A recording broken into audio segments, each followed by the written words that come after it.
En fait, tu sais, j'avais la même âge qu'elle aussi, tu sais, je savais qu'il y avait quelque chose qui allait pas. Tu sais, je savais aussi, tu sais, qu'elle avait maigri beaucoup. Tu sais, je me souviens d'une fois, justement, que je l'avais rencontrée dans un magasin, puis c'était très flagrant, tu sais, mais on dirait que, tu sais, inconsciemment, jamais ça m'a traversé l'esprit qu'elle pourrait être anorexique, tu sais, qu'elle avait un trouble alimentaire. Je savais qu'il y avait quelque chose qui allait pas, mais quoi? Des fois, elle faisait des exercices en haut avant de se coucher, là. Tu sais, c'était comme excessif, là, mais tu sais. Elle travaillait beaucoup, là, elle avait 2 emplois à ce moment-là. Elle s'entraînait beaucoup. On la voyait prendre des marches, là, quelques fois par jour. Tu sais, c'était des choses qu'elle faisait que c'était exagéré, là. Puis, tu sais, nous autres, on voyait plus, mais tu sais, c'est sûr qu'elle s'étourdissait beaucoup à aller travailler beaucoup pour essayer de penser à d'autres choses, puis à être très structurée dans ses études et tout. Fait que, Regarde, je disais, c'est comme je disais à Chantal, je dis, on dirait qu'elle fond comme neige. Tu sais, c'est de la voir, on se cachera pas, là, tu sais. Elle, elle perdait du poids, puis elle était tout petite, puis tu sais, je semblais jamais l'avoir mangé pleinement, tu sais, quand elle était assise à table, puis je la regardais, puis ouais, tu sais, il n'y a rien dans son assiette, tu sais. Elle cachait tellement tout ça, sa maladie, que je pense qu'il n'y a pas beaucoup de monde qui s'en sont rendus compte, à moins du monde qui était très proche d'elle, là, qui ont peut-être vu un caractère qui avait changé, puis tout ça. Mais moi, personnellement, même les oncles, les tantes, les personnes de la famille proche, je pense qu'ils s'en doutaient même. À part l'apparence que, tu sais, elle était rendue toute petite, mais elle est tout le temps du genre à dire que tout va bien, tout va bien, tout va bien, puis à rien changer, puis à rien faire pareil. Fait que moi, je m'en rendais pas vraiment compte. Non, c'était pas. Je mangeais pas bien, en tout cas. Là. Tu sais, je sautais des repas des fois. Pas tout le temps, mais des fois. Puis, non, je mangeais pas comme il faut du tout. Mais je voulais pas l'inquiéter. Puis, j'étais trop bien dans mon petit monde à ce moment-là. Ouais. Fait que je voulais pas être dérangée. C'est qu'il va vraiment avoir un changement dans la personnalité de la personne. Elle va devenir différente, plus irritable, plus isolée, ce qui la rit moins, ce qui la faisait... Et ça, ces changements-là dans le tempérament vont arriver souvent bien avant la perte de poids. Donc, puis évidemment, changement dans sa relation avec la nourriture. Ça, c'est certain qu'il y a ça. Changement dans la relation avec l'activité physique aussi. Donc, il y a comme une rigidité d'habitude qui arrive chez nos patientes. Une rigidité, autant à l'école, comme un perfectionnisme qui va devenir encore plus grand. Perfectionnisme à l'école, perfectionnisme dans sa façon de manger, devient comme végétarienne, veut devenir bio. Il y a comme un perfectionnisme qui s'installe un peu partout, puis avec une espèce d'irritabilité, puis moins de plaisir. Il y a moins de rire, il n'y a plus de party, il y a comme une tristesse qui s'installe. Mis à part la nourriture et mon poids, mon apparence et tout, c'est vraiment mon humeur. Mon humeur. Ben, en tout cas, pas quand j'étais à l'extérieur, mais ici, là, dans le cocon familial, là, ouf, j'étais irritable quand même plus. Puis c'est sûr que j'étais plus fatiguée. Je dormais tellement mal parce que j'avais le ventre vide, j'avais faim. Fait que je me réveillais souvent la nuit, puis tôt le matin, parce que j'étais juste plus capable de dormir. Là. Le ventre n'arrêtait pas de gargouiller. J'en avais mal même au ventre. Mais ton corps n'est pas fait pour ça. Fait que là, tu te prives. Puis là, tu veux toujours rester à ce poids-là. Mais c'est ça, le hamster n'arrête pas de tourner. Jamais. Fait que c'est fatigant. Elle pouvait comme pas s'arrêter, là. Tu sais, elle était prise dans ce tourbillon-là, puis elle continuait. Puis tu sais, elle a continué là-dedans un certain temps. On se sentait... on la voyait, tu sais, dépérir, là, puis on se sentait tellement impuissant, là. On savait pas... Tu sais, on n'est pas habitués, nous, à ça, là. On savait pas comment faire face à ça, comment l'aider vraiment. Tu sais, on n'est pas outillés pour ça. Tu sais, moi, je connais personne qui a souffert de ce trouble alimentaire-là. Hein. Fait que, tu sais, on essayait le plus possible de l'appuyer, de l'écouter surtout. Le moment où je me suis dit, oh là, je me suis vraiment embarquée dans le quoi.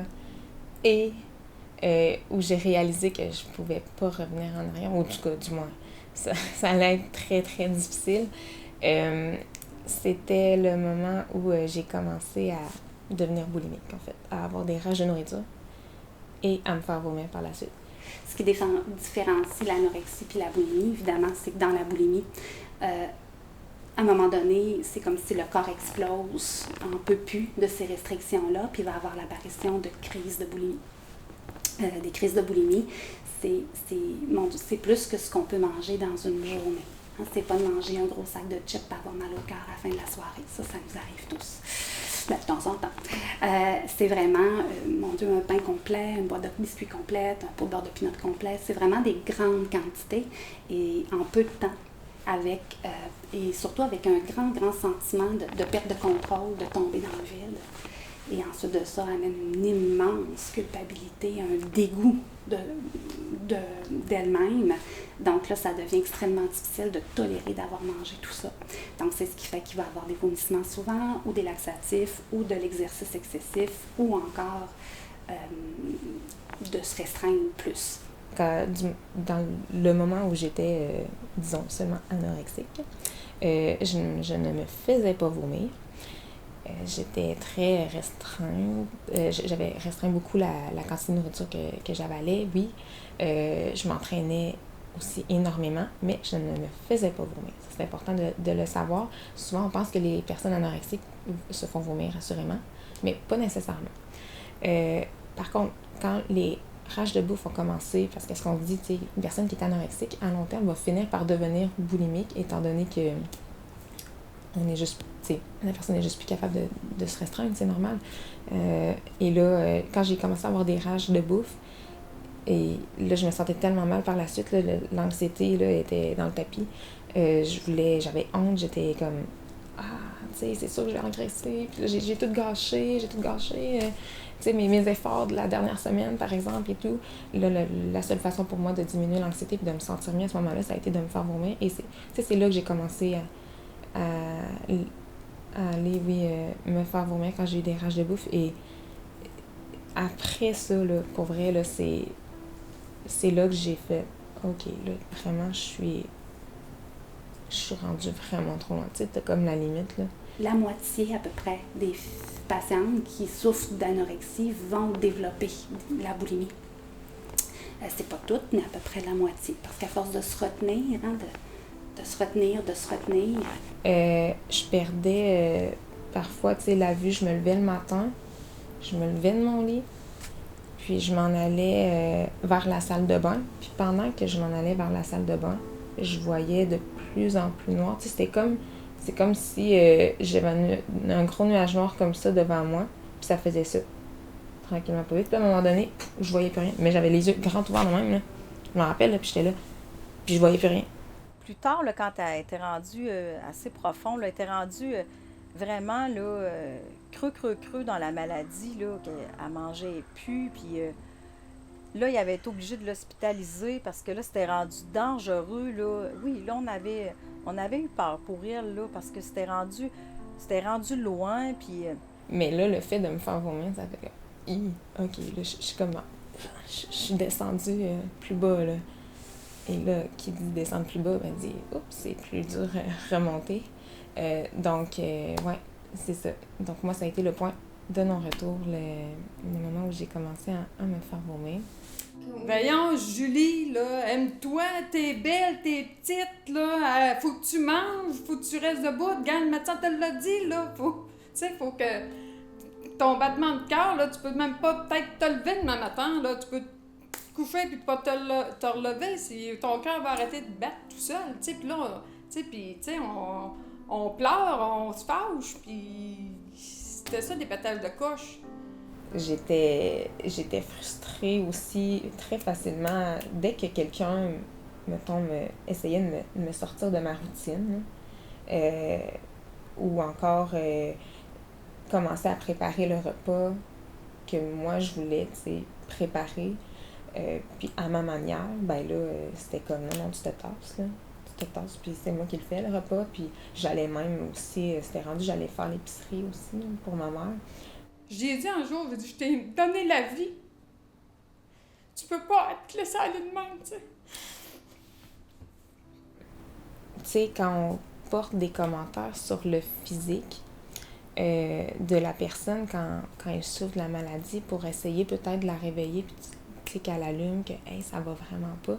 Tu sais, de dire hey, t'as bien trop maigri, regarde-toi, ça n'a pas de bon sens, ou t'es donc bien petite. Tu sais, il faut faire attention à ça parce que on pense que la réaction de la personne malade va être hey, oui, c'est vrai, ça n'a pas de bon sens, écoute, oui, il faut que je me reprenne en main, non, faut que je prenne du poids.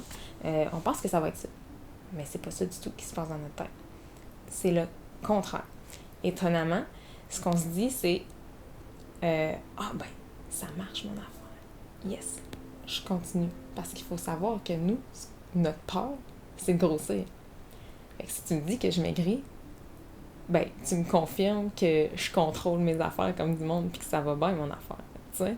Comme ils disent, plus que tu leur dis que s'ils maigrissent, plus qu'ils aiment ça, on dirait, tu sais. Je lui avais dit solide ce matin-là, que ça va dans l'eau. Mais c'était ça, c'était son teint, c'était tout, là. On dirait vraiment qu'elle avait comme les yeux creux, genre, ça avait pas d'allure. Ça avait pas d'allure. Le gros changement là, qu'on a vu, ça s'est passé un été qu'on était à la mer ensemble dans le Maine. Puis je me souviens, on était à la plage, tout le monde ensemble, c'était toute la famille à Julie-Pierre, puis ma famille, mes enfants. Puis là, Julie-Pierre s'était déshabillée, puis là, elle était en maillot, puis là, elle allait pour se baigner. Puis là, on la regardait s'en aller de dos à la mer. Puis là, j'ai dit à mon chum, oh, là, il y a un problème. Elle était tellement petite, là. Puis tu sais, quand tu vois des gens habillés, tu te dis, oui, elle n'est pas grosse. On le voyait qu'elle n'était pas grosse. Mais en maillot, là, ça a été frappant. Là, on s'est rendu compte vraiment, là, qu'il y avait quelque chose chez elle, là, qui allait plus du tout. Ouais. Je regardais tellement tout le temps juste mon ventre. Je focusais tellement juste là-dessus que moi, j'ai pas vu à long terme que mes joues devenaient toutes creuses. Que, tu sais, j'étais rendue quasiment cernée. Que, tu sais, je voyais pas non plus, tu sais, mes bras, mes jambes, mes cuisses, là, tu sais. Quand t'es debout pis que tes cuisses, ils se touchent pas, là. Tu sais. Le haut de tes cuisses, parce que il n'y a pas grand-chose, là, tu sais. Ah, c'est quand on a été en vacances au Lodge. Quand on avait été. Ouais.